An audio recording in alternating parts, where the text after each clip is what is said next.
I mean, who wouldn't love to see Zidane in the Premier League? I mean, he's just one of the iconic figures, isn't he? And, you know, let's not forget what he achieved. You know, the triple Champions League, you know, it's just incredible. But he said before, Zidane, that I don't think he'll ever work in the Premier League. Yeah, that's right. And who's to say that he's a better pick than Graham Potter? Or who's to say, I'm sorry to throw this at you, Natalie, but Thomas Frank, I thought he's done an incredible job. We can't hear any more from you now, Micky. Got that mic off. Look, it looks like it's going to be Graham Potter going to Chelsea. And I think he deserves his opportunity at one of the big six, as we so-called big six. I mean, I saw Brighton play against Manchester United at the beginning of the season, and they were absolutely fantastic. And I think the job he's done is just absolutely superb. But it's a team job. This is the difference, Can you remember the time last season when the Brighton supporters were having a go at Graham Potter? After Leeds. And he was saying, sorry, I can't remember the last time Brighton were in the top half of the table. Well, they were booing, weren't Maybe that's something that's in the back of Graham Potter's mind, thinking, well, yeah, be careful what you ask for. Because the supporters were going a little bit crazy that day, and it changed over the weeks. But they've started this season like a house on fire. They've been absolutely superb. Who's to say what job he's going to do when he walks through the door at Chelsea? Has he worked with those big characters, those big personalities? It's not the squad that he's put together. He's going to have to go in there and work. And we've got to remember as well, Bazoum's gone. You've also lost Cucurella. So you've lost arguably your best two players. Replaced him with players that have come in and done an unbelievable job. It doesn't even feel but like again, they've lost them. this is what it's not just Graham Potter. It's the relationship with Paul Barber and Tony Bloom, and Paul Barber and himself and David Weir. There's a team of people behind the success at Brighton, and unless Chelsea are prepared to have a similar model, I think Graham Potter's just going to end up like the rest of the managers at Chelsea. 12 months, decent success. Unless he's happy to be the manager rather than head coach, which is the situation at Chelsea presently. That's what Thomas Tuchel was.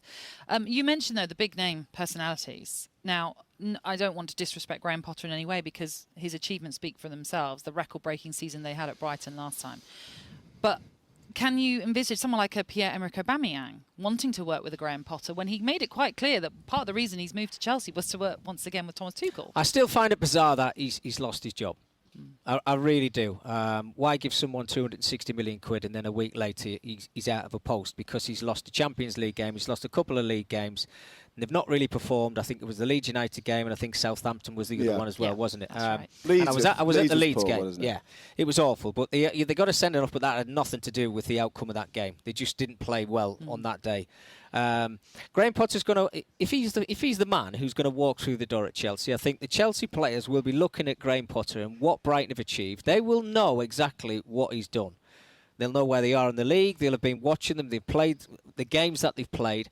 And I think he walks through that door, yes, albeit he's not got Champions League experience. He's not got big club experience, if you want to put it that way. Those players are the Chelsea players for a reason. They're good enough. They're top-class players, world-class players. I think Graham Potter goes in there, and when he gets his point across to those players, the way that he coaches, the way that he manages, I think he'll earn respect over the weeks.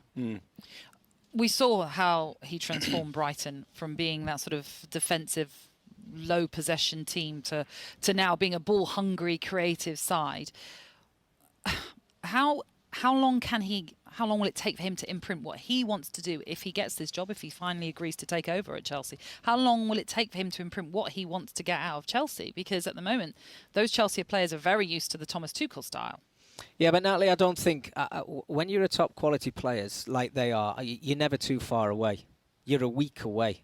That's it. Yeah, because they coach themselves. I think it's just a little bit of organisation is what they need. And I think offensively, Graham Potter's not been great. If you look at the side of Brighton, he's never been a side that have scored a lot of goals. Always organised, really great on the eye. But this season, something's happened to them. They look fantastic. Now he's going in through a door there where he's got top-class centre-halves, top-class full-backs, centre-midfield players, forward players now who can score goals. Aubameyang, whatever you think of him, his record is absolutely fantastic. If you can get the best out of him and you can organise a team for him to score the goals at the other end, Raheem Sterling, you know, the names just keep rolling off the tongue. I mean, it's a brilliant squad. Do I think they'll get through the group stage Champions League? 100%, I do. Do I think they'll be chasing one of those top 4 spots come the end of the season? 100%, of course I do. With the squad of players that they've got right now, they're still going to be up there challenging, and they'll be challenging for domestic trophies as well. Just very quickly, before we take a break then, you're saying they're going to be challenging for top 4. You questioned whether or not Liverpool would make the top 4. So who makes the top 4 out of the two? I think there's so much to it's so difficult to judge now. I mean, Man United have signed players. You say so early, but you were ruling them out earlier on. Yeah, Trevor's got them as 5th. He told me off air, he said 5th. But no, look, man, the problem that they've all got, the problem that they've all got is they're chasing down Man City. Yeah. And the big problem the reason I say that is there's one side that have got better, and it's Man City, and they're the ones that they're chasing down. They have got a centre forward that is a freak of nature. I swear. It's like an unfair advantage, isn't it? He is unreal. I've seen him live. I've seen him on TV. Look, there's certain players, Natalie, that they've got this stardust. It's sprinkled on them. He's got that.